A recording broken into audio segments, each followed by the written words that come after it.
Nalapit na ako mapahiya. Nahihiya na nga rin ako eh. Siguro nahahalata ninyo eh. Nakakahiya talaga. Dinami-dami po ng mga ahensya na pinagkalooban ng confidential fund. Bakit po nag-iisa lang?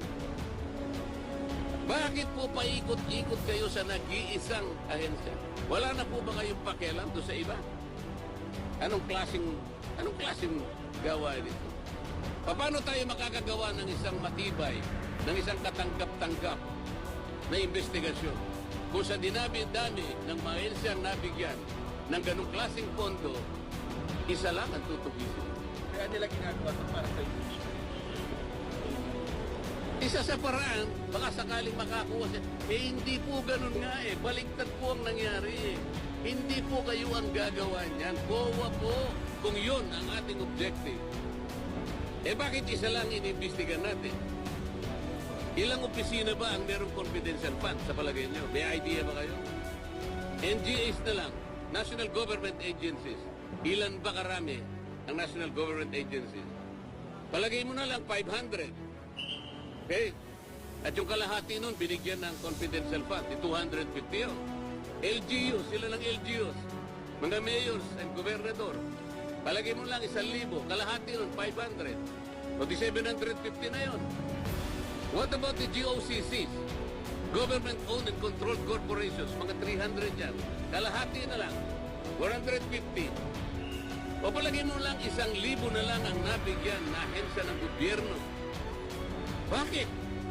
Bakit Office of the Vice President lang? Kahit anong komite yun.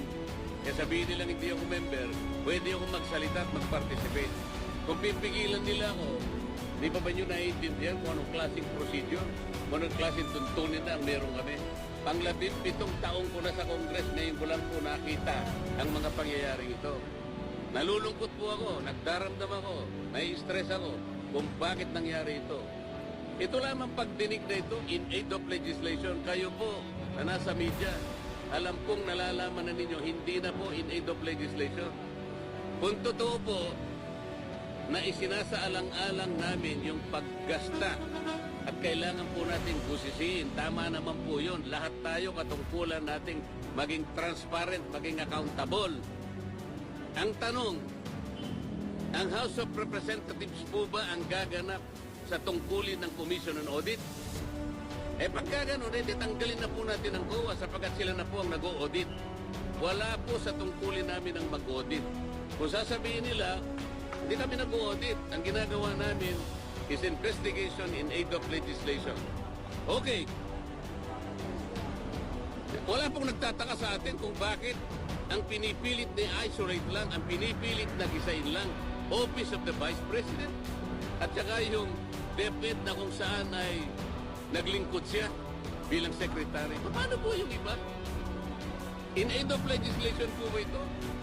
O in aid of persecution? Kaya yun na pong mag-conclude eh. Ang linaw po nito eh. Hindi na po tayo dapat gumamit ng calculator eh.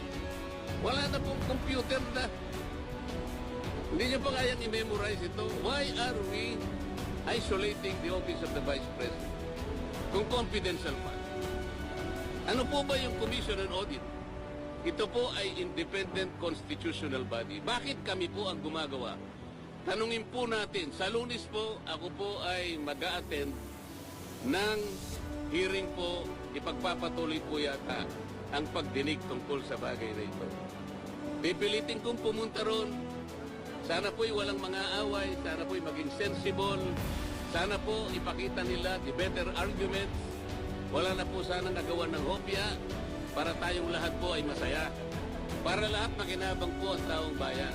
Ibig ko sabihin, sensible questioning, sensible arguments, wala na po kasi yung quality of debates eh. Wala na po eh. Noon po yung unang pasok ko sa Congress, napaka-maingat namin kasi mag-address sa bawat isa sa atin.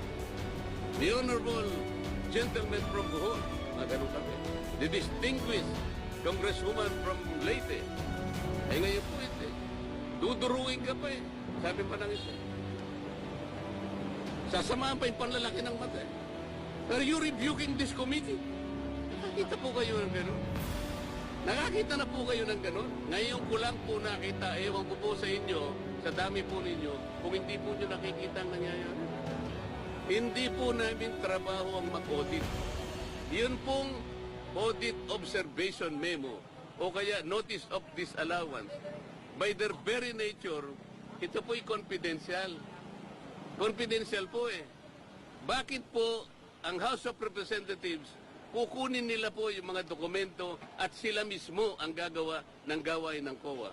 Ang ibig bang sabihin, gagawa po ba sila ng batas para i-abolish na po ang COA? Hindi po nila magagawa yun. Para ma-abolish mo ang COA, i-amend mo yung saligang batas. Nakakaintindihan po tayo?